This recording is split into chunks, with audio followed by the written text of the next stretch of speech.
Allez, c'est parti. Bon, et ben, bienvenue à ma chaîne YouTube Lana et Tricot.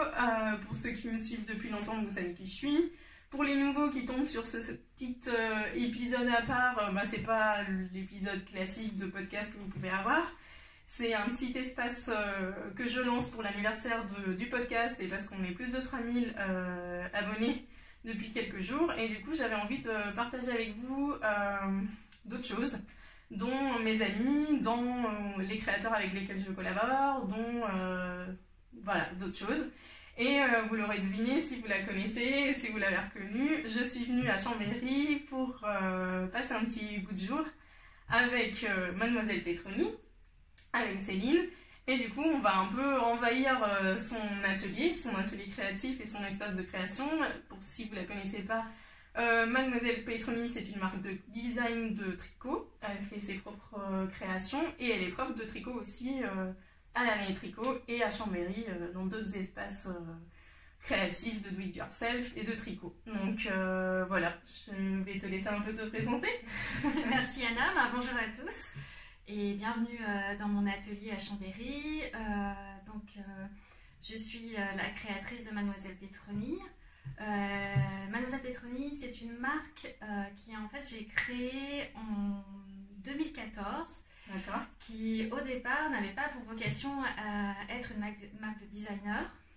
Si tu comptais faire alors, mon envie c'était de toute façon autour du tricot, ça c'est sûr, et autour du crochet. C'est pour ça que souvent je parle d'art de la maille parce que j'avais pas trop de préférence à l'époque. Et c'était d'avoir une boutique de créateurs et de vendre des petits articles de tricot et de crochet fait main. D'accord. Voilà, et c'est une activité que j'avais lancée en tant qu'auto-entrepreneur, mais à côté de mon activité salariée. Voilà, je faisais pas ça à temps plein, donc j'ai commencé par ça, et puis voilà. Ça a évolué. Ouais, ça a évolué, je me suis fait prendre un petit peu au jeu, puis il y a eu des événements dans ma vie qui en fait, à un moment donné, j'ai fait le choix d'arrêter mon activité salariée pour me consacrer pleinement à une activité professionnelle autour du tricot. Parce qu'avant, tu faisais quoi ? Alors avant, j'étais médiatrice culturelle. D'accord. Voilà, et particulièrement dans le livre et la littérature. Ok. Voilà. Et ce qui était fabuleux aussi, mais je me suis vite rendu compte que même en travaillant à temps partiel à côté de cette activité de créatrice, je donnais pas vraiment la chance à cette activité d'exister vraiment. D'accord. Donc, il me manquait du temps pour le développer. Il faut savoir que quand on lance une activité professionnelle autour de l'artisanat d'art en général ou en tant qu'artisan, c'est énormément d'investissement au début de l'activité. Voilà, les premières années, il faut être très très présent. Donc voilà, j'en ai discuté avec mon amoureux, tout ça, puis on a décidé que j'allais prendre le risque de tout arrêter au niveau salariat. J'ai négocié une rupture conventionnelle et je me suis vraiment lancée dans une activité à temps plein. Et mon projet a évolué suite à une formation. En fait, j'ai fait 3 mois de formation en création d'entreprise et en étudiant bien le marché, en faisant un bon plan financier. C'est important. Voilà, avec mon prof de compta finance. J'ai été un petit peu déprimée au départ parce que je me suis rendu compte que la création fait main d'articles, c'était pas du tout viable, pas du tout rentable parce que ça prend tellement de temps le tricot que pour arriver à un chiffre d'affaires important, pour arriver à se dégager un salaire, il fallait 3 personnes comme moi en fait. Donc ça m'a un petit peu abattue au début et puis après j'avais déjà très envie de faire de la transmission à l'époque. Donc j'avais déjà quand même intégré les ateliers et les cours de tricot dans mon plan et j'ai vite regardé du côté du design puisque de toute façon je faisais des créations, c'est-à-dire que les créations que je vendais c'était des créations originales. Voilà, donc j'avais quand même toute une phase préalable de design. Et je me suis dit, à ce moment-là, pourquoi pas plutôt étudier ce que font les designers tricot. Il y en avait à l'époque encore peu en France, ça commençait, il commençait à y avoir quelques noms. Mais je me suis un petit peu inspirée plutôt de l'international. Et là, je me suis rendu compte qu'en effet, on a réintégré ça dans mon plan financier. Et on s'est rendu compte que c'est une solution et que c'était beaucoup plus viable. Et moi, ça me ravissait quelque part de passer plus de temps sur de la création plutôt que sur de la reproduction sans arrêt de petits accessoires.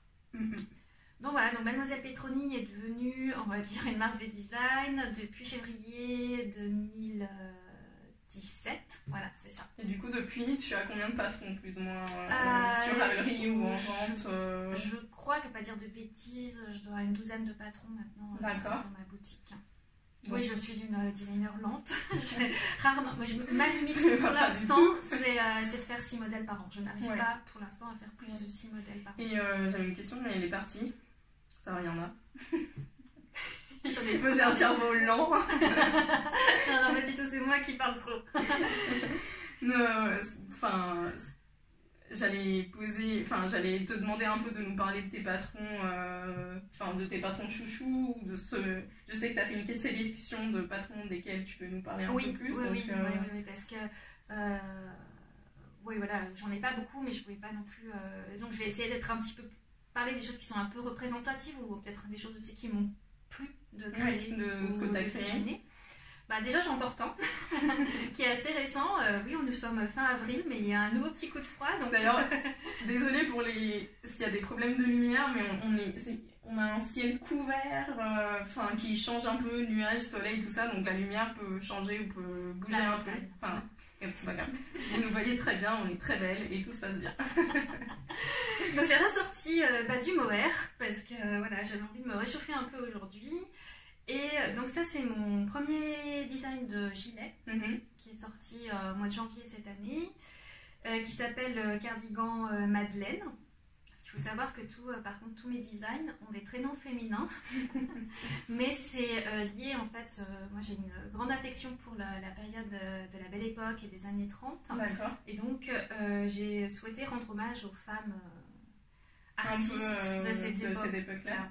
Donc alors à chaque fois je ne peux pas forcément me souvenir donc, voilà, il y a une Madeleine qui m'a inspirée pour ce modèle, mais voilà, c'est pour ça qu'il y a c'est une actrice française, je crois. D'accord. Mais je crois que c'est une actrice pas connue, mais c'est une actrice française de cette époque-là. Tu veux te lever pour montrer un peu parce que la partie du début. Alors, je vais commencer par. Alors, même si c'est une construction en top-down, je vais commencer par le bas parce que tout est né du bas, qui est en fait le motif qui est sur le bas, qui est un motif de ce que j'ai appelé de prairie fleurie. Où l'idée c'est d'avoir une succession de petites fleurs qui sont créées à partir de mailles glissées et de points ajourés. Et pour pouvoir conserver en fait le sens de la maille et d'avoir une tige qui soit jolie, qui ne regarde pas vers le bas mais qui monte, il a fallu que c'est un modèle en fait un diagramme que j'ai créé, mais il a fallu que je le conserve en construction bottom-up. Vers le haut, exactement. Mais pour que la fleur regarde vers le haut et pas vers le haut. Voilà, que les mailles en fait restent bien en V et pas le V la tête en bas en fait. Pour moi c'était dommage. Voilà. Bon, après peut-être parce que je suis un peu maniaque. Je dis pas le non, le motif est joli comme ça parce que ça représente vraiment la fleur. La fleur, quoi. Exactement. Puis la tige montante, voilà. Et donc je vais me rasseoir. Oui, parce qu'on voit pas ta tête, on dirait que je parle à un corps suspendu. Et donc l'idée c'était de rester par contre sur une construction en top-down parce que je sais que la plupart des tricoteuses préfèrent malgré tout faire cette construction-là parce que ça permet d'ajuster le corps en fait, tout simplement. Les emmanchures, pouvoir essayer au fur et à mesure. Et surtout que moi je suis très attachée à cette mesure-là qui part de l'épaule jusqu'au départ au niveau de l'emmanchure, qui est une mesure en fait qui est assez difficile à avoir, à obtenir. Donc maintenant je commence à savoir à peu près pour chaque taille quelle est la bonne mesure sur une construction raglan en fait, parce qu'on n'obtient pas la même chose sur Puis c'est aussi la mesure de la lame et le tour de poitrine qui accompagne et les raglans, c'est facile à calculer. Exactement. Dans une construction, c'est assez difficile. Maintenant, je commence à y voir un peu plus clair, mais c'est pas évident. En fait, il faut savoir que l'encolure d'eau, la longueur de raglan et la hauteur, pour moi, sont 3 éléments vraiment clés dans le calcul des constructions de pulls en raglan, notamment pour que ce soit efficace sur toutes les tailles. D'accord. Parce qu'on ne peut pas jouer à la proportionnelle sur toutes les tailles, surtout arriver quand on arrive souvent à partir de la taille 42, on perd en fait la proportionnalité. Parce que sinon tu te retrouverais avec un bras énorme pour la proportion du tour de poitrine. Ou un raglan beaucoup trop long, qui tombe beaucoup plus loin. Voilà. Et des fois on a quand même envie de jouer. Moi j'aime bien avoir quand même de l'aisance ici. Donc c'est ça qui n'est pas évident. C'est tout en gardant de l'aisance là, tout en ayant un bras qui ne ressemble pas à une manche énorme. Enfin, tout ça, ça demande... Donc là, c'est ce qui m'a demandé le plus de travail sur ce modèle-là. Et surtout, de garder une encolure qui tombe bien et qui ne soit pas dégoulinante ou qui baille devant. Enfin, voilà, pour toutes les tailles. Maintenant, ça y est, j'ai bien compris comment caler ce travail-là au départ. Et du coup, il est construit c'est un top-down, donc il va du bas vers le haut, mais comment tu t'en es en sortie pour la bande qu'il faut qu'elle aille dans l'autre sens? J'espère que je ne vais pas dire un gros mot. Voilà, mais la solution était finalement d'opter pour un grafting, en sachant donc de tricoter le corps jusqu'au début de la bande de motif, de tricoter séparément la bande de motif et de venir coudre, en fait, de raccrocher, enfin on coupe pas, parce que quand on fait un crafting, l'avantage c'est qu'il n'y a pas de couture visible. Et c'est ce qui donnait le meilleur tombé, surtout qu'on change de point, on passe d'un jersey envers, un jersey en droit à un jersey envers. C'est ça. Donc il fallait garder quand même quelque chose qui ait une continuité aussi dans la fluidité et dans le relief du vêtement. J'avais essayé le rabat à 3 aiguilles, mais j'étais pas convaincue. Voilà. Ça faisait une petite épaisseur. Ça faisait une petite épaisseur, ça faisait un petit bourrelet et ça crée aussi un petit pli. C'est moins continu que si tu fais le grafting.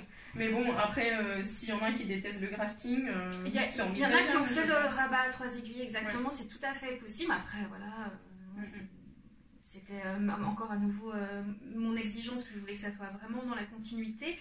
Et dans le patron, pour pas faire peur, je vous propose comment le faire. N'ayez pas peur. Voilà, on peut le faire. Alors c'est vrai que ce qui est le plus difficile, surtout sur les grandes tailles, c'est que quand on part sur un crafting, sur un grand nombre de mailles, c'est de le faire en une seule fois. Pour pas... Ou bien noter où est-ce qu'on s'est arrêté. Ah ouais, mais ça c'est... Voilà, moi je sais que j'avoue, quand je fais un crafting, j'aime bien le début jusqu'à la fin. Donc ce que je propose de le faire, c'est de le faire avec plusieurs morceaux de laine et de le faire par exemple le premier demi-devant, ensuite on fait le dos et on le divise. Comme ça, quand on a fini son devant, on est tranquille, on se reprend un autre bout de laine, on recommence, on fait tout son dos une seule fois. Et si c'est vraiment on a trop peur de se lancer en une seule fois, c'est la bonne méthode en fait pour ne pas paniquer et perdre le rythme. C'est ça. Voilà. Et pour les manches du coup, parce alors que les manches reprennent aussi le jersey envers. Oui, et là j'ai menti, je fais le contraire de ce que j'ai dit au départ, mais en même temps je me dis voilà, on n'a qu'à présenter les manches comme ça. Donc, toi tu les vois dans le bon sens. Voilà, moi je vois la fleur dans le bon sens. Les gens ils le voient la tête en bas, mais là je ne propose pas le crafting. Après s'il y en a qui veulent le faire, moi je sais que j'ai une testeuse qui l'a fait, c'est-à-dire qu'elle construit la manche à part et qui après l'a graftée. Elles sont deux d'ailleurs, elle fait ces choix là. Voilà. Comme quoi ça fait pas peur. Comme quoi, et en plus, dont une qui n'avait jamais fait de grafting de sa vie. Donc comme quoi, ça veut rien dire. Moi, ça m'a demandé 15 graftings sur mes chaussettes pour me souvenir du Kitchener. Ah non, mais moi je suis obligée de ressortir mon mémo à chaque fois. Donc ouais, ça va, c'est bon. Mais après 2 ans de tricot de chaussettes ou quelque chose comme ça. Et donc, on en avait discuté, je me rappelle, on avait discuté ensemble, Anna. Au début, je voulais reprendre la motif sur toute la manche. Et en fait ça alourdissait. Et non, moi je trouve que ça alourdissait. Et puis Anna aussi m'a dit attention, ça risque d'être faire un peu too much. Et j'avais peur en plus aussi que ça le ringardise entre guillemets. Ça lui donne un esprit un peu trop traditionnel. Et donc juste faire un petit rappel de la petite fleur, je sais pas si on voit là, c'était juste un petit rappel. Juste une. Il n'y en a pas autour de... Ah ouais, il y a juste le petit détail. Donc là, par contre, on le tricote dans la continuité. Donc c'est pas... Tu fais le petit dessin, tu rabats et t'affines ta manche. C'est ça, exactement, parce qu'il faut gérer un petit peu les diminutions aussi en même temps. Donc voilà, ça permettait de faire moins peur, en sachant que voilà, pour ceux qui veulent, qui sont plus motivés, il y en a même qui ont rajouté plus d'autres fleurs. Oui, après c'est à customiser comme on veut, comme tous les designs, on peut après... Exactement, surtout que le motif se fait sur un certain nombre de mailles. Du coup, quand on le sait, toutes les fleurs font toutes le même nombre de mailles, c'est juste la hauteur. Donc il suffit de prendre un motif du diagramme et de le composer. D'ailleurs, ce que je propose pour la bande en bas, il y a un diagramme complet que je dis de répéter pour ceux qui ne veulent pas réfléchir, mais pour ceux qui ont juste envie de s'amuser, je peux leur dire, vous pouvez prendre une fleur comme elles font toutes le même nombre de mailles, de manière aléatoire. D'accord. Vous le composez comme vous voulez. Moi, c'est ce que j'ai fait. Je l'ai composé de manière aléatoire. Champfleurie.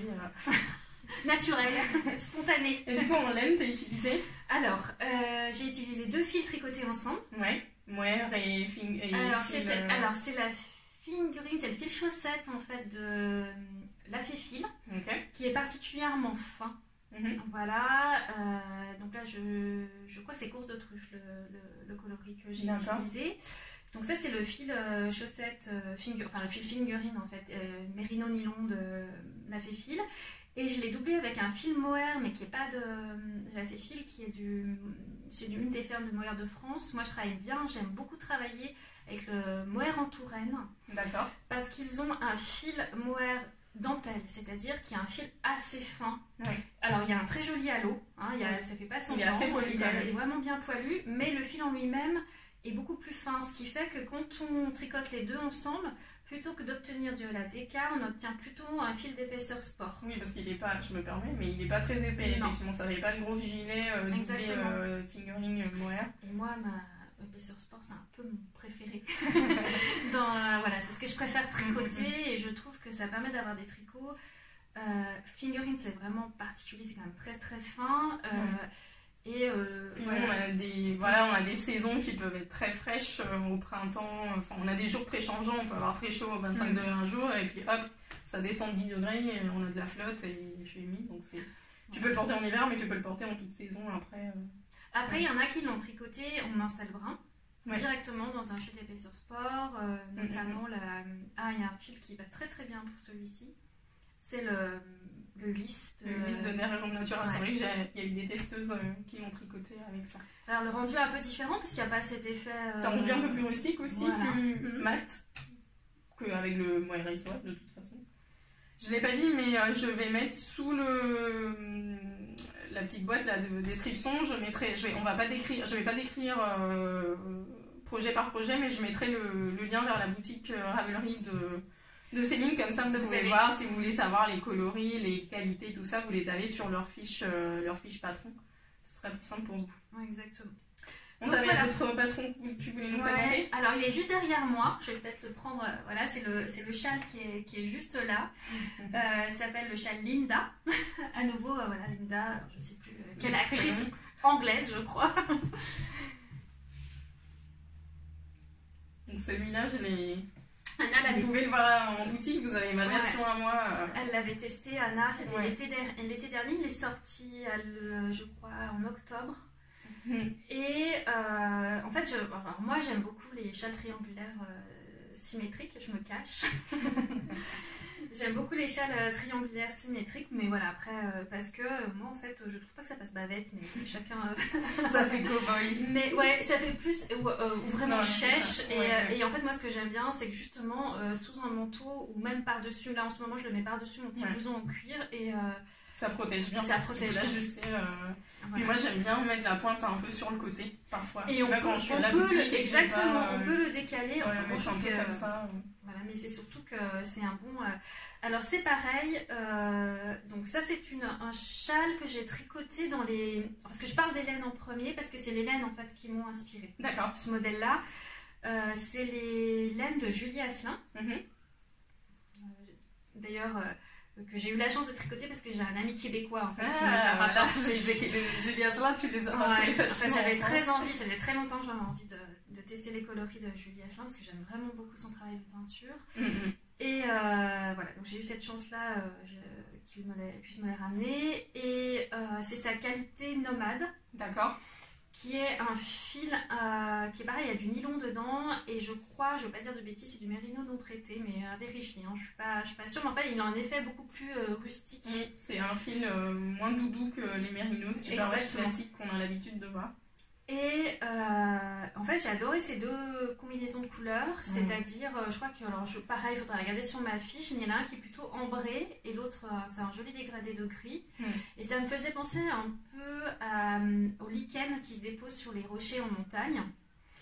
Et je me suis dit oh là là, c'est pas mal du tout, ça me fait penser à la fin de l'été, tout ça. Je verrais bien, justement j'aimerais bien retrouver quelque chose qui me fasse penser à un rocher où il y a ces dessins de lichen dessus. D'accord.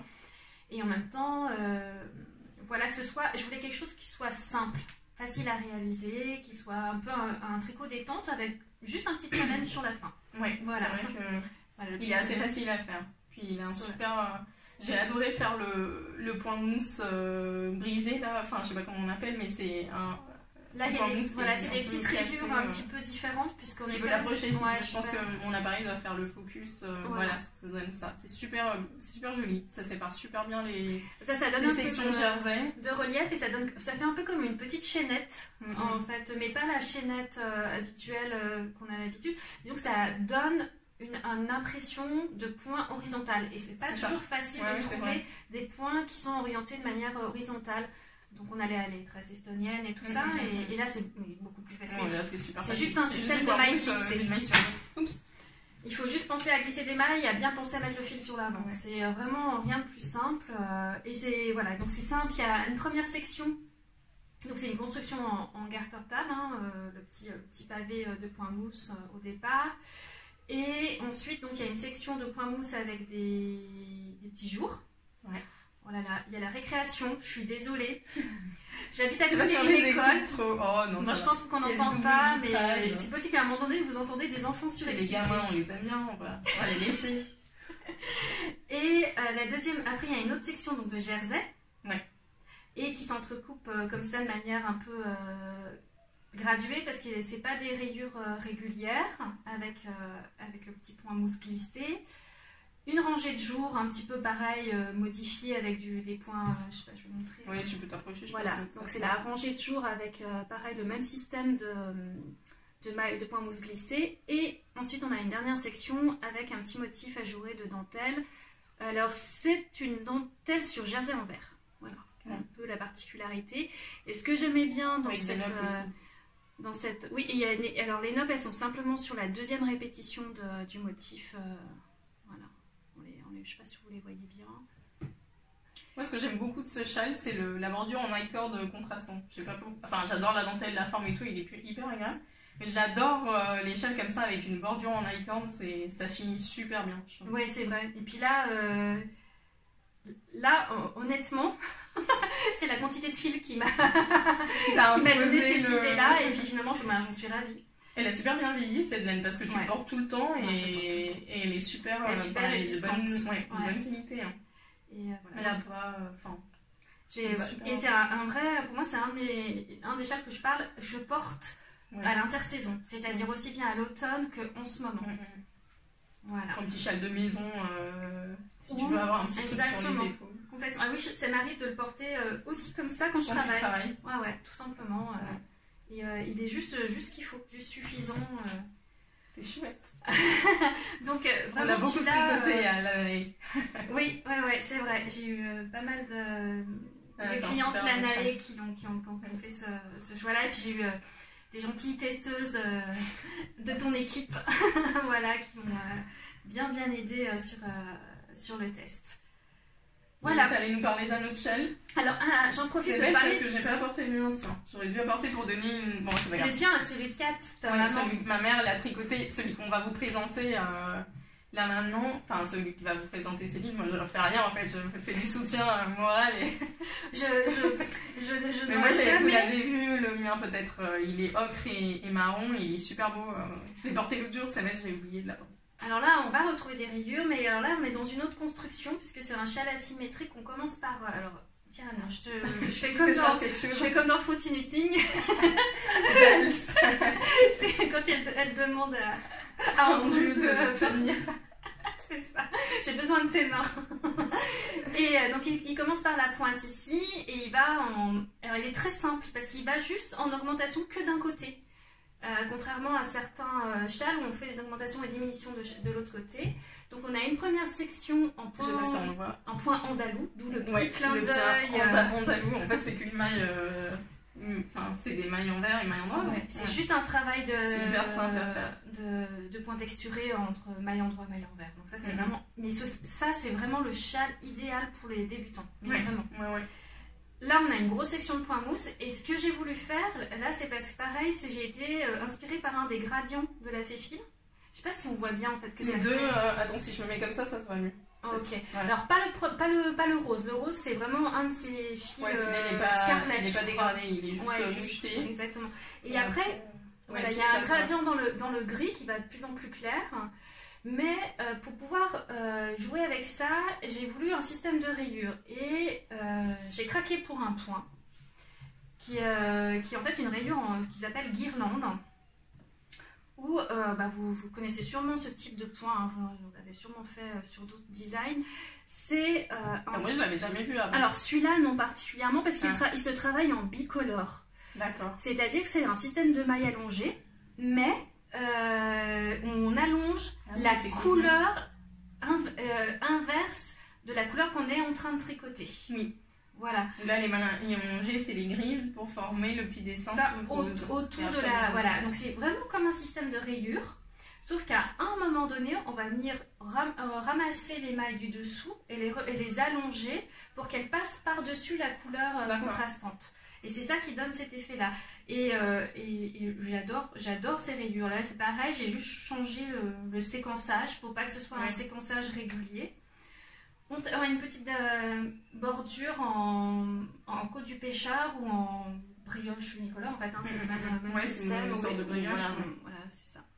Et on termine avec un petit taille-cord. Donc vraiment, il est très simple. Et il y a ce petit challenge sur le point de guirlande. Mais c'est pareil, je crois que j'ai mis un tuto vidéo dans le patron. Donc, Oui, parce que tu mets souvent des tutos vidéo avec des patrons. Dès que, en fait, les tutos vidéo, je renvoie toujours et il y a tellement une belle banque de tutoriels maintenant sur YouTube que j'hésite pas à renvoyer sur cette banque-là. Et quand c'est des points un peu spécifiques comme ça, ben voilà, j'aime bien plutôt que d'essayer de me perdre dans des explications. Parce que pour Jane, on en parlera tout à l'heure, mais tu en avais fait une aussi pour le point, parce que je l'ai fait aussi. Je savais déjà. Non, celui-là, il est vraiment sympa à faire. Ma mère avait beaucoup aimé le faire et j'ai pareil d'autres clientes qui l'ont fait aussi. Tes testeuses qui étaient venues aussi choisir la laine. Il y en a qui l'ont fait même en plusieurs. Et il y en a qui les ont fait en version homme, en enlevant le point guirlande et en faisant juste des rayures. Elles ont fait des châles un peu plus masculins, peut-être avec des couleurs un peu plus masculines et tout ça. Et juste en mettant des rayures au point mousse. Simplement. Et ça fait. C'est vrai que c'est chouette pour les hommes qui aiment porter un peu écharpe asymétrique ou des choses comme ça. Parce que comme ils se portent beaucoup plus en écharpe, vu que c'est asymétrique, donc on met une bande, voilà. Donc du coup c'est plus facile pour un homme de le porter. Moi pareil, je le porte beaucoup avec la pointe des guirlandes là. En fait, j'aime bien poser mes châles, le mettre asymétriquement sur moi, j'aime beaucoup. Puis, donc voilà. Donc ça c'est un de mes chouchous, Arletty. Arletty parce que je sais pas, les guirlandes, Guinguette, Arletty, Paris, pareil, de toute façon Arletty c'est aussi une actrice des années 30, donc voilà, ça tombait bien. Mais parce que voilà, il est hyper sympa et il est fait et pourquoi les choses des fois les plus simples donnent les meilleurs effets. Donc voilà, puis je crois que le dernier dont j'avais envie de vous parler c'était celui-là. On le connaît pas non plus. Celui-là c'est elle la fautive. Coupable. Ouais, totalement coupable. C'est en fait Anna qui m'avait contactée pour que je design un modèle pour sa box découverte. Et là c'est pareil, en fait il faut savoir que je pars souvent des laines moi pour m'inspirer des modèles. C'est plus la matière, la texture, les couleurs qui te donnent une idée pour aller vers quelque chose. Je fais partie du club des amoureuses de la fibre. Donc moi je pense que si je devais être designeuse ce serait pareil. En fait c'est les laines plus qui me parlent que de dire ok j'ai une idée ou tu vois c'est plus je pense que c'est la matière aussi qui m'appelle plus que... J'ai l'impression que quand je vois la matière ou le fil, tout de suite j'imagine le tissu que ça peut rendre. Et avec le tissu, forcément après dès que j'ai le tissu, j'ai la forme de drapé, j'ai la forme de structure et ça va m'aider à concrétiser une idée de design. Moi je suis le type de tricoteuse qui a pas des projets, j'ai pas de queue en fait sur Ravelry, j'ai des laines que j'aime et des laines auxquelles je trouve des projets. C'est pas inversement, j'ai pas un projet que j'aime bien et que je vais faire l'effort de trouver la laine qui pourrait aller avec. Mais inversement, je vais avoir des laines, coup de cœur, et du coup, c'est sur le coup de cœur de la laine que je vais aller trouver des patrons qui me plaisent sur Ravelry. Je comprends. Et j'adore passer des heures sur Ébris pour voir les patrons que je peux faire avec mes laines. Et c'est pas pour rien qu'elle est propriétaire d'une boutique de laine. Hein. Donc voilà. Et là, c'est vraiment, je suis partie. Donc l'idée, c'était donc qu'on fasse découvrir des fils un peu plus naturels, rustiques. Et ça fait un moment que je venais à ta boutique et que je disais, la bio Shetland, ça me tente quand même bien. Moi, j'aime bien les laines. En fait, j'aime bien les laines cardées. Parce que ça fait un tissu, je sais pas comment, un tissu très vivant, qui bouge vraiment avec vous et qui donne une étoffe durable. J'ai l'impression que l'étoffe est vraiment beaucoup plus durable. Et donc voilà, j'ai dit, par contre, je vais travailler, tout de suite, je me suis dit, je veux travailler en bicolore. Et pour moi, bicolore, c'est soit il y a deux solutions, soit le jacquard, soit tout les travails de points qu'on peut faire en maille glissée. Et ce qu'on appelle aussi pas mal, on parle de tricot mosaïque. Oui, c'est ça. Voilà, en fait, qui est vraiment un système un peu comme je l'ai fait sur le châle Arletty. Le but du jeu, c'est Vas-y, parle-moi. de mélanger les couleurs, mais sans jamais croiser les fils en fait. C'est vraiment simplement en faisant glisser en tricotant certaines mailles et en laissant certaines mailles en attente qu'on va retricoter plus tard sur le tour ou le rang suivant. En plus, ça fait de la texture, ce qu'il n'a pas forcément dans le jacquard. Le jacquard, c'est plat, c'est du jardin plat, mais là, ça fait du jeu de couleurs, mais ça fait aussi de la texture. Voilà, ça fait un toucher. Parce que là, on a de la texture, là, une sorte de on sent le relief. Ouais, il y a du relief. Là, pareil, avec les côtes là, un peu cassées. C'est là aussi, avec la bordure ici, ça fait très texturé comme... Alors, la manche est en jacquard. Hein. C'est les côtes jacquard. C'est la seule partie qui est en jacquard. Mais c'est simple, vu que c'est sur une maille alternée. C'est texturé. C'est trop mignon. Au tout début, c'est pareil. C'est un travail de mosaïque, mais sur un rythme un peu différent. Là, c'est un travail de mosaïque, mais en alternance comme au point de riz. Une alternance ça fait un peu comme un point de riz bicolore en fait. Ouais. Et tu les as beaucoup portées? Là, je voyais aujourd'hui que tu les avais mises. Moi, là, ça fait quelques semaines que je les mets pas mal, notamment parce que moi je fais du vélo. Donc je les ai mais ça bouge pas quoi. Oui, c'est ce que j'allais te dire. J'ai l'impression que tu les avais utilisées et je te voyais les mettre aujourd'hui pour... Et moi, ce que j'aime... Super bien vieilli. Au contraire, j'ai envie de dire, c'est presque ça prend tout son sens. Cette laine prend tout son sens, plus elle vit. Ouais. Elle c'est pas qu'elle feutre, je sais pas comment expliquer. C'est-à-dire que les mais les petits poils s'accrochent entre eux, en fait. Ça. Et du coup, ça... Et moi, je trouve que ça ne se déforme pas. Par rapport à certains... par rapport à des laines traitées qui, malheureusement, ont tendance à finir par s'important à bailler, je sais pas comment dire, ou à se déformer. Là... un fil qui est pas traité, qui est cardé, il se tient bien quoi. Voilà, c'est en ça que je trouve que c'est léger aussi, tu vois, c'est hyper léger. Hyper léger, hyper chaud. Le fil cardé qui et surtout, quand on a sur un fil comme ça, ne vous fiez pas aux apparences. Il paraît extrêmement fin quand on le tricote. C'est vrai, il paraît très très fin, mais conservez bien la jauge indiquée parce qu'il gonfle au fur et à mesure. Il gonfle au lavage, mais il gonfle aussi à l'usage. Il prend toute sa place plus on l'utilise. C'est ça, les petits poils se décrochent au fur et à mesure et du coup ça prend l'espace qu'on a laissé en tricotant.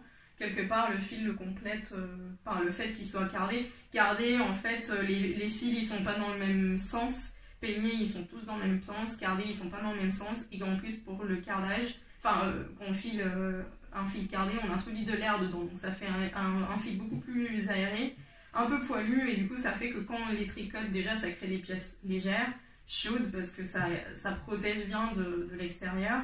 Et aussi, le poil du cardé, les petits poils que vous voyez autour du fil. Si vous avez de la version naturelle, par exemple, vous le voyez facilement. Ça se déploie et du coup, avec l'usage, le fil va gonfler, va apparaître. Et ça devient doux, hein. Ça fait pas partie des fils. Alors c'est sec, on est d'accord, mais ça fait pas partie des fils. Ça gratte pas du tout. Non, mais absolument pas. Moi, c'est clair que je pourrais m'en faire un col ou un châle sans problème. Et il y en a plein qui sont en train de dire oui, mais parce que vous avez l'habitude. Oui, mais ça c'est pareil, les habitudes se changent.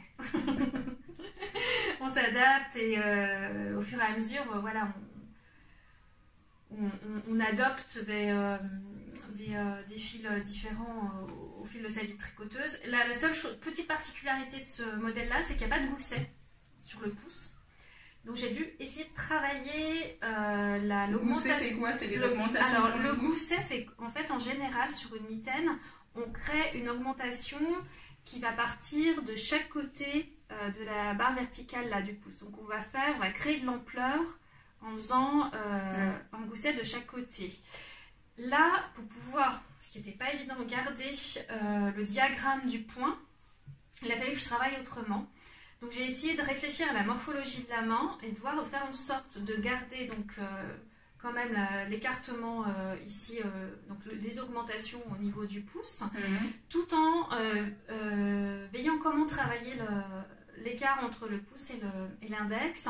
Et pour ça, si vous verrez, c'est le seul endroit où vous allez avoir quelques points de couture à faire. Mais c'est vraiment rien du tout. Hein. Mais c'était le moyen pour avoir à garder l'ergonomie de la main. Il y a 3 tailles exprès pour justement essayer d'avoir un modèle qui est ajusté. C'est-à-dire c'est un modèle qui ne baille pas, qui a vraiment... oui, qui protège bien justement si tu veux mettre à vélo. Ça épouse complètement la main, ça vient pas... Et en même temps, on garde vraiment... Le pouce vient se positionner dedans, ça tire pas. Voilà. Et tout type de main, parce que moi j'ai peut-être une main un peu plus... Enfin, pas grosse, mais... en tout cas, de toute façon, mais... Voilà, la taille, de toute façon, pour vous indiquer, la taille à choisir, c'est juste la largeur de cette partie de la paume de la main. Ouais, d'accord. Et ensuite, la dernière chose, c'est ça, c'est qu'il y a un petit rabat sur le dessus, donc vous pouvez tout à fait ajuster le revers. Enfin, je vous indique que vous pouvez continuer un peu plus ou un peu moins pour... moi, j'aime bien qu'elle soit longue, mes mitaines. Ouais. Si jamais tu as un coup de froid, hop, tu rabats ton... Et au moins, tes doigts sont protégés. Et puis, moi, je trouve que c'est bien d'avoir une petite épaisseur de plus. Voilà. Super. Tu veux nous parler un tout petit peu des projets qui sont à venir chez Mademoiselle Petroni? Ah, un petit peu de teasing. Je sais que tu peux pas dire grand-chose. Ouais, j'y travaille sur pas mal de projets secrets en ce moment. Le premier là qui va sortir, ça va être un modèle pour le Chaki Tricote au mois de mai. Voilà, donc vous allez vite... ça va vite venir, vous impatientez pas trop. Voilà, ensuite je suis en train de travailler sur... regardez dans quel beau sac. Coucou Mélissa, petit clin d'œil pour toi. Je suis en train de travailler sur un modèle de pull en collaboration avec Hélène Candy Wool. Alors je n'essaie pas trop, je vais vous le montrer vite fait. Voilà, hop. Voilà, vous l'avez vu, voilà. C'est un petit pull marinière en fingering qui se travaille avec un dégradé de couleurs.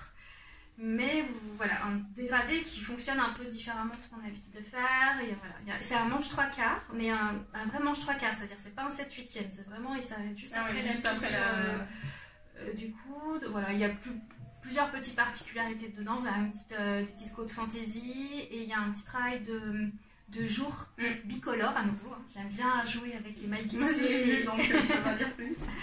qui se joue sur les côtés en bas du pull, mais c'est pareil, c'est un pull facile à tricoter pour vous, mais qui n'a pas été sans mal pour moi pour le designer, parce que vraiment on a eu... Voilà, ça fait un petit moment que tu es dessus quand même. Oui, et puis avec Karine de Candy Wool, depuis le départ, l'idée c'était de faire un modèle vraiment inclusif et d'essayer d'élargir mes tailles, ouais, donc c'est un modèle qui va partir du 34, donc je ne veux pas dire de bêtises, mais de 74 du tour de poitrine, oui, quand même. Enfin, c'est un modèle avec de l'ampleur, hein, donc il a à peu près 14 cm d'aisance positive, donc ça fait un tour de poitrine, mesure du vêtement terminé à 90 et qui va monter jusqu'à 150.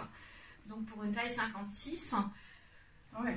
Voilà, donc ça a été un défi pour moi, surtout que je voulais garder une construction en raglan, tout ayant un effet un peu boxy.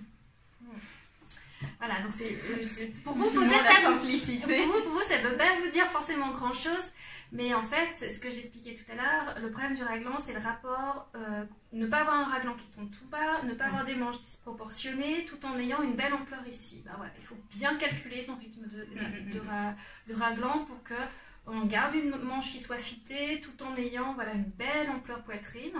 Et dans ce modèle-là, il y aura une forme droite pour les tailles petites et moyennes. Et pour les grandes tailles, c'est une forme qui va commencer à s'évaser tout de suite à partir de l'emmanchure.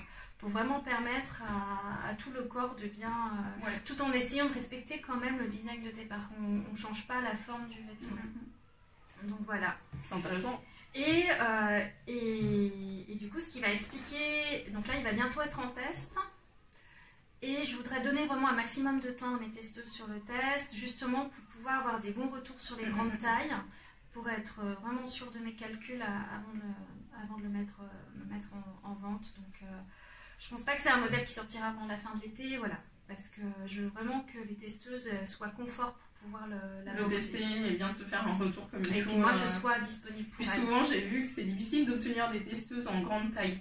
J'ai vu surtout dans mon anglophone où ça se fait peut-être un peu plus, enfin je dis des conneries mais j'ai vu dans des testeuses anglophones, mais après ça veut pas dire que ça arrive pas, mais effectivement qu'elles avaient un peu de mal à avoir des testeuses en grande taille. Donc si vous êtes testeuse ou si ça vous tente et que franchement lancez-vous, parce que c'est qu'avec votre aide que les designs plus inclusifs, je pense, vont avoir plus de place et vont être réels pour votre morphologie. Exactement. Nous, on a vraiment besoin d'avoir vos retours. Oui, c'est cool que tu donnes 2 mois ou que tu donnes plus de temps pour le test, parce que ça permet aux grandes tailles à tricoter une grande taille, parce que mine de rien, il y a beaucoup plus de tricot à faire. Surtout en figurine, elles vont avoir un long métrage à tricoter, donc si je leur donne le même temps pour quelqu'un qui fait une taille 36, ça n'a pas de sens, quoi. C'est pas pareil ma taille ou ta taille que complètement une grande taille. Tout à fait. Et puis... et même pour, moi je vais être disponible pour elle, donc c'est vraiment important. Donc oui, n'hésitez pas, surtout qu'en plus on part de pas grand chose, parce qu'il faut savoir que dans les normes AFNOR de graduation de taille, la plupart, alors à moins d'avoir et encore j'ai cherché au niveau des écoles de modélisme, les mensurations standards officielles s'arrêtent souvent à la taille 48 ou 50. Et ça dépend quelle mensuration. Et même 46, moi j'ai vu sur certains, surtout dans le patronage. Donc on n'a pas les couture. On n'a pas vos mensurations, donc on part un peu à l'aveugle. Donc c'est ça. Alors je sais que Mélina a fait un gros travail pour essayer de récolter les mensurations et encore, elle m'a dit sur les gantales, elle a eu beaucoup peu de retours. Donc Mélina, c'est In a Pandas World. Oui, c'est ça. Elle a fait plein de patrons aussi et des tutos. Après, c'est pas. Je pense qu'on est qu'au début de ça, nous, designers français, sur les grandes tailles. Vraiment, c'est le début, en sachant que idéalement, et je trouve que c'est un peu ce que propose Mélina, ce serait plutôt de vous accompagner presque à du sur-mesure. Voilà, vous donner les indications à quel moment, en fonction de vos mesures, quel rythme faire, quelque chose. Je pense que ça aurait plus de sens que de tout grader, parce qu'on a aussi tous des morphologies très différentes. Tu peux faire une 56, mais avoir des épaules en plus carrées, ou au contraire petites, ou des mini épaules, mais un tour de poitrine énorme, et après la ceinture super fine, ou tu peux être complètement toute ronde, et voilà, enfin on a tous des corps complètement différents. Et il y a des vêtements qui tombent vraiment pas bien sur certains corps, qui tombent super sur donc voilà. D'autres. Donc on explore, on commence, on explore, mais moi ça m'intéresse, j'ai vraiment envie, puis moi j'ai envie qu'en effet tout le monde puisse avoir la capacité, la possibilité, surtout qu'on leur offre à tous la possibilité de se faire leur propre tricot. C'est le cas de quelques designers, je pense notamment à Skindir aussi, qui propose des patrons qui sont un peu plus courts, plus cropped, pour les formes un peu plus rondes, parce que c'est pas grave que ça couvre trop loin, parce qu'il y a des courbes, et elle propose aussi des designs qui sont plus adaptés et qui est vachement bien adapter. Le crop, en fait, l'avantage qu'il a, donc, c'est que souvent on a tendance, quand on fait des grandes tailles, à se dire voilà, il faut tout que je couvre. Mais en fait, vous n'êtes pas obligé de tout couvrir avec votre tricot. Vous pourrez très bien avoir une très belle chemise et par-dessus vous tricotez un crop. L'avantage, c'est que en laine, vous aurez moins de métrage, c'est bête, mais... Après, c'est pas forcément un crop qui vous monte le nombril, mais un crop, quelque chose qui vous arrive au niveau vraiment de la hanche, ou de la fin de la ceinture, quoi, et pas... En parlant de test knitting, on peut faire aussi un petit point sur une question qui s'est posée sur les réseaux ces derniers temps. C'est la différence entre le test knitting, qui concerne plus des designeuses, et peut-être le simple knitting qui me concernerait moins plus en tant que propriétaire de boutique ou créatrice de marque ou teinturière ou ce genre de choses. Donc le test knitting, c'est... Alors, le test knitting, c'est un moment, ça arrive à un moment de la création d'un patron, c'est-à-dire avant sa commercialisation, avant de le mettre en vente, pour s'assurer qu'il ne reste plus de coquilles ou d'erreurs de calcul dans le patron, notamment justement par rapport aux tailles. On va demander à des volontaires, je mets bien volontaires, de tester le patron alors qu'il est totalement rédigé, c'est pratiquement sa version finale, hein. Il est édité, voilà, moi je sais que il a la même forme que ce qu'il va avoir au moment de la mise en vente. Donc dans chaque taille, demander à des volontaires tricoteuses de bien vouloir tricoter le modèle et pour s'assurer voilà, qu'il n'y ait pas d'erreur, parce que des fois c'est très bête, mais sur par exemple une maille en droit et une maille en vert, il n'y a qu'une lettre qui change, et puis ça peut vite faire la différence, enfin voilà, donc juste ce genre de petite confusion totale. Et pendant ce test, il y a un engagement biparti, on va dire, voilà, où les testeuses s'engagent à tricoter le modèle exactement comme il est écrit, en respectant exactement l'échantillon, parce que si elles ne respectent pas l'échantillon, moi ça ne peut pas valider en fait la taille, ma graduation, exactement. Et au moment de la sortie du patron, de bien vouloir montrer l'exemplaire qu'elles ont créé. Voilà, pour pouvoir, je vais vous expliquer pourquoi après c'est important. Et moi, en échange, c'est d'être disponible pour elles, pour les accompagner pendant la réalisation du patron.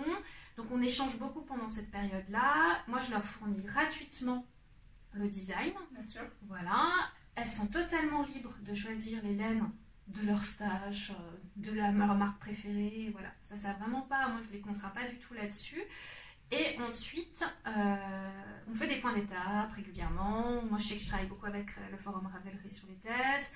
Et on travaille aussi beaucoup par échange de mails. Parce qu'il y a des fois, certaines testeuses qui se sentent un peu gênées d'être dans le forum parce qu'elles achoppent sur certains points. Et alors qu'elles ont vraiment... moi, je souhaite toujours que les échanges se font dans la bienveillance. Et souvent, c'est même pas moi qui les accompagne, mais c'est celui qu'il y a une autre testeuse qui résout la question ou qui intervient spontanément, en fait. C'est ça qui est très sympa sur les tests. C'est aussi comme une manière de tricoter ensemble. Hein. C'est ça, c'est un cal sur un test, en fait. Parce que parfois, moi, j'avais fait des tests et on était chacune de notre côté, sans pouvoir savoir qui étaient les autres testeuses et tout ça. C'est vrai que tu te sens un peu seule et parfois, tu arrives sur un souci et t'attends la réponse de la créatrice, alors qu'il y en a d'autres qui ont déjà peut-être trouvé la réponse et tout ça, et toi, tu ne sais pas. Donc, sur un forum Ravelry ou sur l'application Slack, aussi, j'en ai qui je pense que c'est agréable parce que finalement, on est tous ensemble et on tricote tout ensemble et c'est bien. Et l'objet fini, c'est le leur. Elles ont leur objet fini pour elles et après, c'est juste qu'elles l'ont tricoté en avant-première. Voilà. Et du coup, tu offres un petit bon de réduction, un petit patron derrière. J'avoue que je l'ai jamais fait, mais je pense que c'est quelque chose que j'ai vraiment envie de mettre en place. Parce que même si, voilà, moi je me suis toujours posé la question de savoir, c'est quand même hyper généreux de donner de son temps pour quelque part apporter une valeur ajoutée à mon travail. Donc comment je peux rémunérer ça? Il est clair que c'est impossible pour un designer indépendant de pouvoir rémunérer ses testeuses.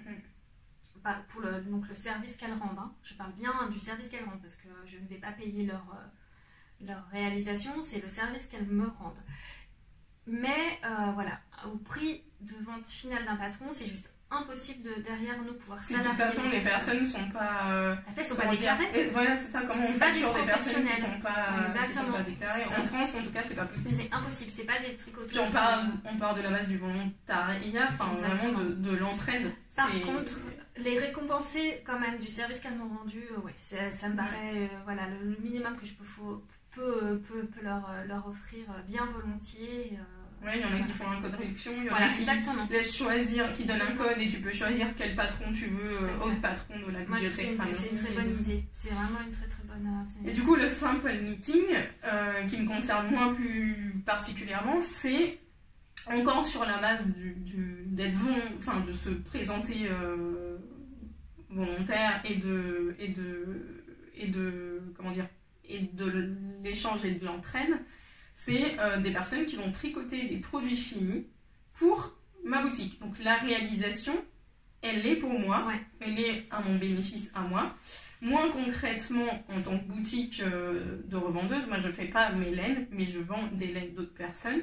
Donc je vais faire une sélection de laines et de patrons.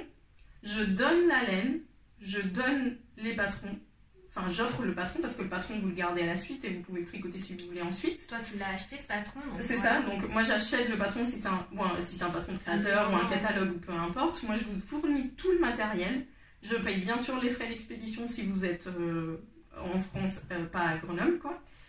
Vous n'avez aucune charge de votre côté, si ce n'est que le temps de tricot.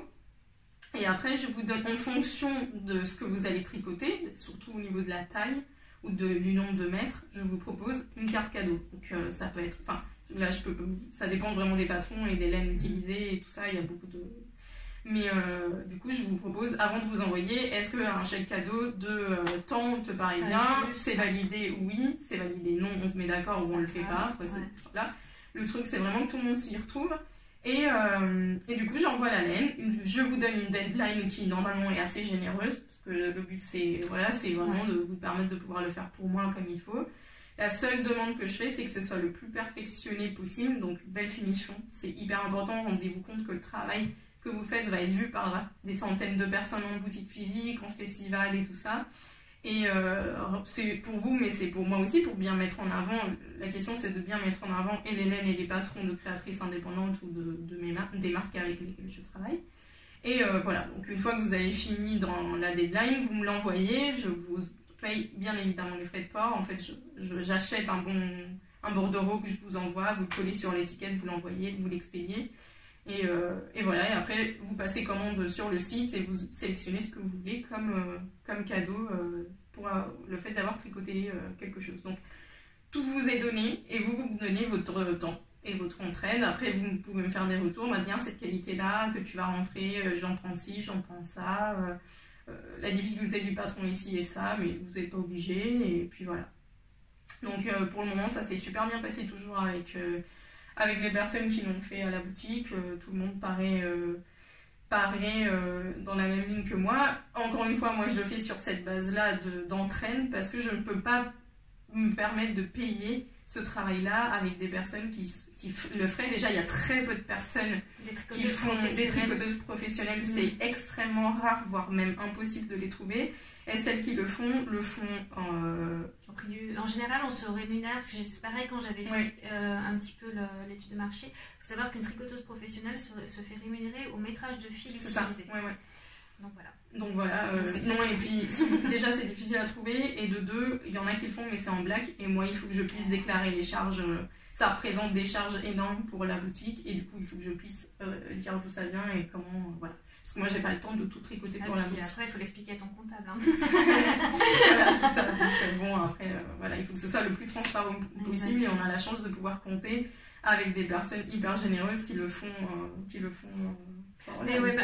contente quoi. Exactement. De le faire. Moi honnêtement c'est pareil, si on mettait, enfin j'ai pas eu de testeur jusqu'à présent, j'ai que des testeuses. Oui, moi aussi j'ai que des testeuses. Mais voilà, c'est toujours très bien passé. C'est une... Du moment qu'on est clair avec ce qu'on attend, si l'autre personne en face est d'accord. Voilà, s'engager. C'est un engagement mutuel en fait. Voilà, et moi je prends à cœur d'être présente comme je peux. Alors c'est vrai que je peux pas être présente 24 sur 24, hein, on est d'accord, j'ai aussi une autre activité, une vie.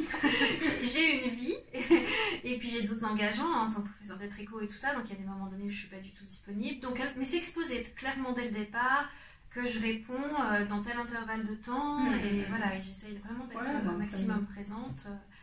Mais j'ai toujours eu des testeuses absolument adorables, très engagées. Merci. Mais c'est ça qui est génial, c'est qu'en plus souvent c'est des personnes qui prennent vraiment à cœur leur mission.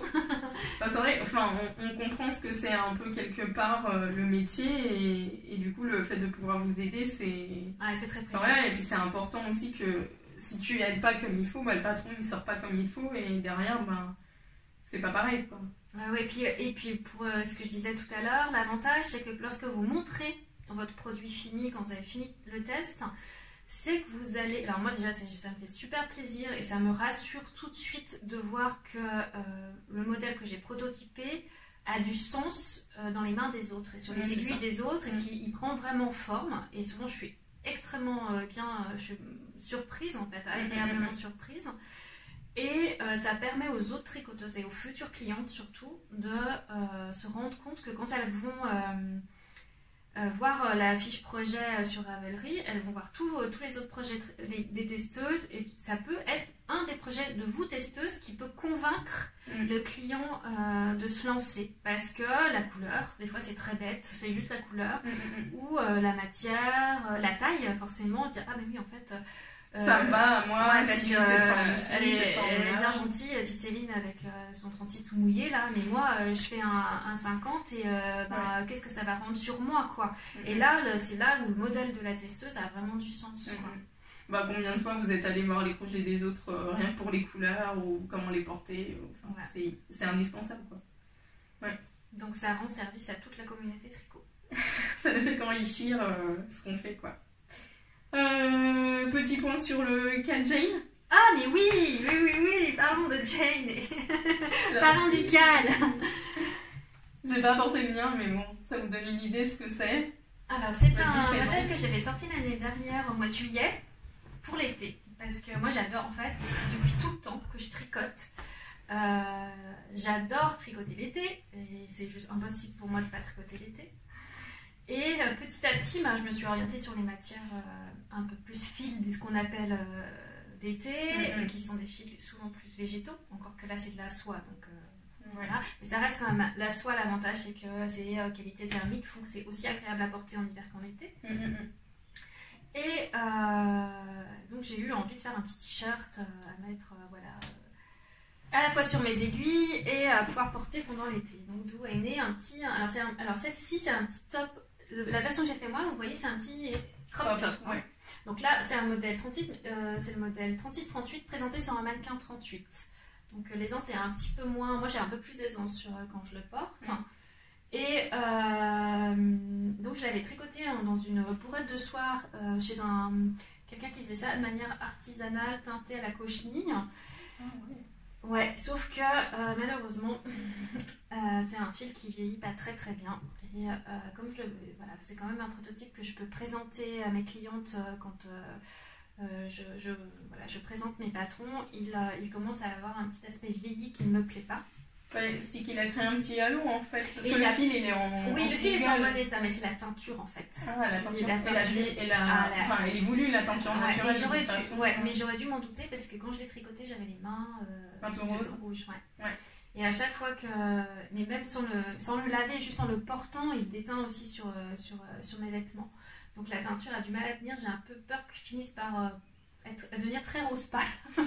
Mais bon, c'est la teinture naturelle, parfois ça évolue. Ça évolue aussi, c'est un peu normal que les pigments voilà. Donc puis sur la soie ça doit prendre différemment par rapport à la laine aussi. Je pense que ça doit être plus difficile.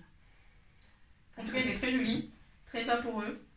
Et l'idée c'était d'avoir vraiment quelque chose de très léger. Je sais pas si vous vous en rendez compte, mais le tissu est légèrement transparent, mais comme l'idée c'est de le porter plutôt sur une petite robe d'été, on le porte rarement avec rien dessous en fait, soit avec un petit débardeur, soit avec une petite robe. C'est un modèle que moi j'ai fait en crop top, mais qui est aussi présenté. Vous pouvez dans le patron faire la version ce que j'appelle classique, c'est-à-dire d'un t-shirt qui arrive classiquement en dessous de la ceinture, sans problème. Et puis de toute manière, je vous donne les indications, c'est pas difficile.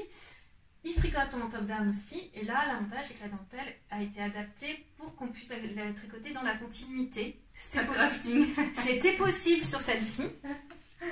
Et donc du coup on peut descendre le plus à ce qu'on veut. Après je vous donne l'indication de la hauteur de dentelle et c'est à vous de vous arrêter quand vous voulez. Il faut juste bien faire le calcul au niveau du métrage de fil. Mais en tout cas moi je donne de toute manière pour les deux versions le métrage pour les deux versions. Exactement. Voilà, c'est un modèle qui est en drop shoulder, qui se construit avec un... Alors, les particularités techniques, c'est que vous avez un montage provisoire au crochet. On commence par les deux demi-devants, qu'on raccroche après au niveau de l'encolure. On rattrape les mailles de montage provisoire pour faire le dos. On rejoint sous les emmanchures, on tricote en rond et après on suit le diagramme On fait la dentelle. de dentelle. Et là c'est pareil, oui, donc pour expliquer un petit peu la torsade du milieu de la dentelle, j'ai fait une petite vidéo. Ouais, c'est hyper simple. Voilà, là j'ai fait simplement une petite bordure au crochet, je propose d'ailleurs une petite bordure, je vous explique, c'est expliqué dans le patron. Moi j'ai même pas fait et ça rend super bien aussi. Ça dépend du fil en fait. Et puis de comment vous faites vos lisières. Si vous la tricotez ou la tricotez. Moi je les ai tricotés en fait. Je trouve que c'est plus joli. Je l'avais fait sur la biobalance, enfin vous l'avez vu le dernier podcast, et il roulotte légèrement vers l'intérieur, du coup ça fait une petite finition. Oui, c'est vrai que avec ce fil là c'est très bien. Le mien il a peut-être un peu moins d'aisance que celui-là, j'avais fait la petite taille moi. Oui, mais t'avais pas le même échantillon, ce qui fait que tu avais peut-être plus de mailles. Ouais, parce que moi c'était enfin c'est pas de la lace comme toi. Ouais, donc du coup il me semble que c'est pour ça. Ouais. Voilà. Et bon, là on a proposé du coup cette année, enfin depuis le 15 avril 13 avril, 13 avril, mi-avril, on a proposé le CAL, donc vous êtes nombreuses, je ne sais pas compter combien de personnes. Alors je sais pas pour l'instant, il n'y a pas tout le monde s'est pas inscrit. Oui, tout le monde s'est inscrit, mais j'ai des gens qui. Mais il y a pas mal de gens qui sont engagés, enfin qui ont déjà acheté le patron et qui se sont engagés à le faire, et comme il court jusqu'au 30 juin. C'est ça. Date importante. C'est bien dans vos tablettes. C'est un an de plus. Donc il finit le 30 juin, vous pouvez nous joindre à n'importe quel moment, même la veille de la fin officielle du CAL. De toute façon, je laisserai le fil ouvert. Si jamais vous avez des questions et qu'il y a des personnes qui ont envie de vous répondre, ce sera ouvert. Voire même si vous voulez prolonger le CAL, pourquoi pas. Après, c'est pas non plus, il ne faut pas que ça aille à l'indéfini non plus, mais le fil restera ouvert et le CAL. Pour le moment, fini le 30 juin. Vous avez largement de temps pour le faire parce que franchement, c'est un top qui va. Enfin, il n'y a pas beaucoup de métrage donc ça va vite. Il n'y a pas les manches. Il n'y a pas de manches. La dentelle est hyper addictive et hyper facile à faire. Donc, il y en a déjà qui l'ont fini. Il y en a qui l'ont terminé déjà. Et puis, de toute façon, donc, il y aura on va faire un petit cadeau. Oui, on va faire un petit cadeau. Et le but du jeu, c'est donc on a fait des points. Pour plusieurs raisons, et donc même si vous ne l'avez pas terminé, vous allez quand même pouvoir participer. Ouais. Voilà. Parce qu'il y a un point pour la photo de début de il suffit de commencer. Oui, il suffit de le commencer, vous avez déjà un point. Le deuxième point, c'est si vous l'avez fini. Et le troisième point, c'est celle qui utilise du fil acheté chez Lana Tricot. Donc vous pouvez aller jusqu'à 3 points, mais de toute façon, si vous l'avez commencé, vous avez quand même un point et vous rentrez dans le tirage au sort du petit cadeau. On n'a pas encore décidé ce que c'était le petit cadeau. Enfin, moi, je pense que toi, tu vas en donner un. Ouais, j'ai une petite idée. J'aimerais travailler avec une artisan qui travaille le bois. Donc, voilà, je vous dis pas ce que c'est, mais moi, j'ai quelques idées aussi. Donc, on vous dira ça. De toute façon, le but, c'est pas le cadeau, c'est vraiment le tricoter ensemble et puis se faire accompagner par la créatrice. Quelque part, c'est chouette, quoi, de pouvoir avoir cette chance. Ouais, ça se passe plutôt bien. Pour l'instant, là, sur le fil, c'est très sympa. Tout le monde a l'air de bien s'en sortir. Et puis, vraiment, l'idée, c'est pareil. Toujours dans l'idée de vous faire découvrir des nouvelles fibres. Et des nouvelles des fils dont on a moins l'habitude en France de tricoter parce qu'en Espagne, vous savez que j'ai grandi dans le sud de l'Espagne et on a beaucoup plus d'habitude des fils végétaux, des fils d'été parce qu'on a des températures qui sont complètement différentes et des habitudes de vêtements qui sont différentes aussi. Et moi j'ai toujours tricoté ou vu tricoter, crocheter du coton, du lin, du chanvre, des matières comme ça. Bambou, ouais. C'est ça. Et quand je suis arrivée en France, j'avais envie de continuer ça parce que mine de rien à Grenoble et dans la région il fait chaud. Il fait très chaud en fait. On a envie de tricoter, on a envie de porter aussi des choses qu'on tricote. Et pour ça le lin, le chanvre et la soie c'est pas mal. Le coton je trouve que c'est plus chaud parce que ça régule moins la température. Déjà d'une, ça absorbe beaucoup plus l'humidité, la transpiration, la chaleur. Complètement. Et ça laisse moins. Bon, si vous faites quelque chose de très ajouré, ça peut aller. Mais pour ça, le lin et le chanvre. Moi, je trouve que le coton convient très bien pour les ouvrages au crochet. Parce que justement, on travaille plus des dentelles, au crochet, c'est plus aéré. Donc, du coup, on a moins de lourdeur sur le vêtement. Voilà, là, c'est un peu différent. Je vous en parlerai après. Mais je suis en train de travailler sur un fil fingering au coton. Ce qui donne justement un aspect différent parce qu'on aura moins de poids à la base, à la fin en fait sur le vêtement, donc ça c'est vraiment bien. Mais moi je trouve que le lin et là je suis en train donc de découvrir le chanvre, on va en parler, mais c'est juste fabuleux, ça ouvre des portes, alors c'est très différent, c'est sûr qu'au début ça peut paraître bizarre sur les doigts et dans les mains parce qu'on est sur un peu comme le coton, on est sur des fils qui n'ont pas d'élasticité. C'est ça. Donc ils sont raides. Voilà. Mais par contre, il faut les aborder de manière très souple. Je sais pas comment expliquer ça. Il faut pas tirer, quoi. C'est ça. Et il faut accepter aussi que c'est un tissu qui va bien vivre avec le temps. C'est-à-dire, le lin, c'est plus on le tient dans les mains, plus il se réchauffe, plus il s'assouplit. Enfin, vraiment. Et puis, il faut le laver, il faut le porter. C'est que comme ça que vous allez... porter, vous allez l'assouplir, en fait. Complètement. Et moi, je fais attention aussi à la boutique, j'ai pas des lins hyper rêches qui vous font mal. J'ai essayé de trouver des lins, des matières végétales qui soient quand même faciles à aborder pour des personnes qui sont qui tricotent pour la première fois ce genre de fil, quoi. Donc ouais.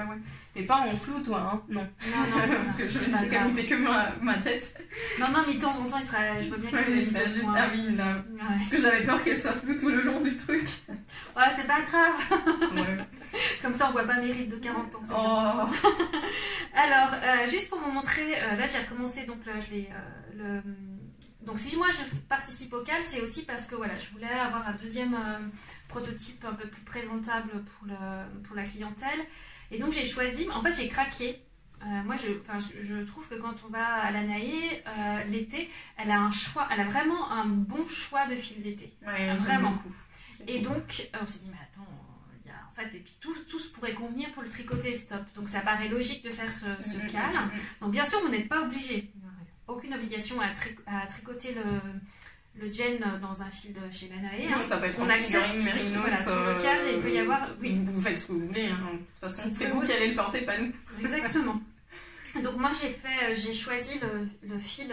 alors, vous voyez, qui est très transparent. Il paraît beaucoup plus transparent à la caméra que... Ouais, mais en sachant que de toute façon, quand on le porte... la transparence s'en va. Hein. Ouais. De toute façon, c'est voulu. Moi, je voulais, déjà quand j'avais fait le gen, avoir quand même un tissu transparent. Ouais, là, t'as un échantillon qu'on voit quand même un peu à travers. Ouais.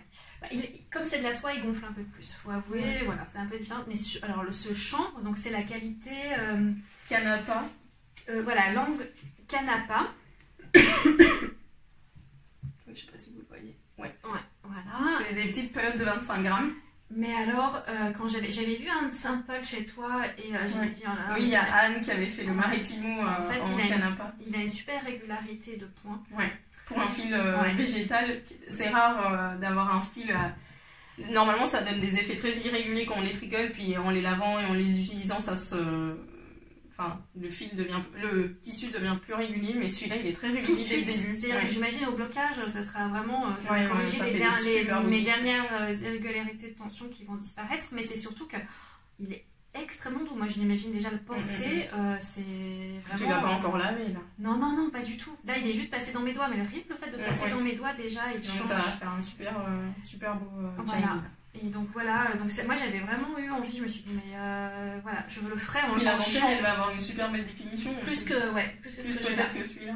Ouais, c'est vraiment un... Puis le chanvre c'est une matière, il faut savoir qu'il est passé un temps, il y avait beaucoup de vêtements qui étaient faits en chanvre et il y avait une raison, c'était parce que c'est durable. La culture est super éco-responsable et puis il y a... c'est antiseptique aussi. Ouais, tout ce qui est mauvaise odeur et tout ça. Alors ça ne veut pas dire que parce que vous mettez des vêtements en chanvre vous n'allez pas sentir mauvais, mais... Par rapport aux vêtements en pétrole, on voit toute la différence. Déjà ça transpire, enfin ça aide à... Ouais, donc c'est vrai pour je ne l'ai pas dit, mais pour le CAL, j'ai offert 10% pour les personnes qui souhaitent le tricoter en chambre, en canapa. J'ai offert un 10% de réduction, donc si vous voulez le tricoter en canapa, vous m'envoyez un petit mail et moi, contre la preuve d'achat du patron, je vous envoie un petit code de réduction, comme ça vous pouvez avoir un petit cadeau de ma part et tester cette qualité qui est nouvelle chez Lang depuis l'année dernière. L'année dernière, j'avais pas encore... je voulais la rentrer, mais j'avais pas donné encore quel patron, j'avais pas encore eu le temps à y réfléchir et là j'ai eu le temps pendant l'hiver de me projeter et de la proposer. C'est quelque chose qui n'est pas très cher, on est sur des petits projets de toute façon, pas de manche langue et tout ça, donc ça revient assez je crois qu'on est à 5 € la pelote, donc on n'est pas sur un très très gros budget. Non, moi alors c'est la plus petite taille, mais même moi j'en ai eu pour 40 € de budget, donc c'est pour une super matière. Donc voilà pour nos petites aventures iséroises et chambériennes. Pour une fois que la Savoie se réconcilie avec l'Isère. Moi, comme je suis pas de la région, j'ai pas du tout de discussion à apporter dans ce domaine. Je mange tous les fromages. J'espère qu'on n'a pas été trop long. Je sais pas, j'arrive pas à voir combien de temps il nous dit, mais bon, voilà. Vous pouvez couper, faire une pause, nous rejoindre après, voilà. Donc j'espère que ça vous a plu, que ça vous donne un peu une idée de l'univers de Céline. C'est vrai que c'est pour les designers, qui n'ont pas de podcast, c'est se montrer et ouvrir son espace à d'autres. Puis nous, on travaille beaucoup aussi sur le relationnel physique. On est plus, on est très projeté. Enfin, vous allez me dire, oui, toi t'as le podcast. Oui, d'accord, mais moi, je suis très physique quand même. Avec les gens, j'aime beaucoup la relation qui peut s'établir avec les gens en vrai. Et d'ailleurs, c'est frustrant pour moi de parler à un appareil et de pas pouvoir voir les gens qui sont derrière. Donc, mais bon, quand on travaille seul à la maison, dans un atelier, c'est encore plus difficile de pouvoir montrer... Ouais, donc moi j'adore sortir de mon atelier en fait. Et voilà, donc moi je me sens pas du tout à l'aise pour l'instant encore de l'idée d'avoir une chaîne YouTube. Puis, en fait, c'est pas obligé. Enfin, je veux dire, c'est pas une obligation. Non, et puis voilà, je serais gênée parce que comme j'ai plus le temps de tricoter pour moi... Tu peux rien montrer en fait. Si c'est juste pour vous parler de mes designs, ça n'est pas une chaîne promotionnelle, c'est un peu différent. Même si moi je trouve qu'il y en a qui le font très bien, voilà, Rory sait très bien le faire. Enfin, vraiment, il y a des choses très très bien. Après, bon, il y a d'autres moyens de... Voilà, mais j'adore aller à votre rencontre en vrai, en fait. Voilà. Donc... Et je suis pas venue non plus pour rien parce qu'on vous concocte pour la rentrée un petit calendrier assez sympa d'atelier. Donc atelier avec Mademoiselle Petrouni. Donc ce sera... ça va être peaufiné dans les prochains mois et début septembre vous aurez un calendrier cette fois-ci bien établi avec un atelier par mois. Donc vous pouvez venir la rencontrer et me rencontrer à Grenoble si vous êtes dans le coin. Et sinon pour les habituels, vous pourrez avoir un super calendrier d'atelier avec Céline. Donc j'espère que ça vous a plu. J'espère que faites-nous un retour, je sais pas, est-ce que vous voulez que je le refasse avec d'autres personnes. Je pense par exemple à Cécile d'Atelier Camille, je pense à d'autres personnes avec lesquelles que j'ai sous la main et que je peux venir rencontrer physiquement. Ou les inviter aussi à l'analyse, parce que ça doit être moi chez vous, mais vous chez moi aussi. Dites-nous ce que vous en pensez. Merci beaucoup pour cette année de partage. On est 3000 sur la chaîne YouTube, c'est énorme, merci beaucoup. Et j'espère que ce petit cadeau vous a plu. Donc à très bientôt et salut. Merci Anna, à bientôt, au revoir.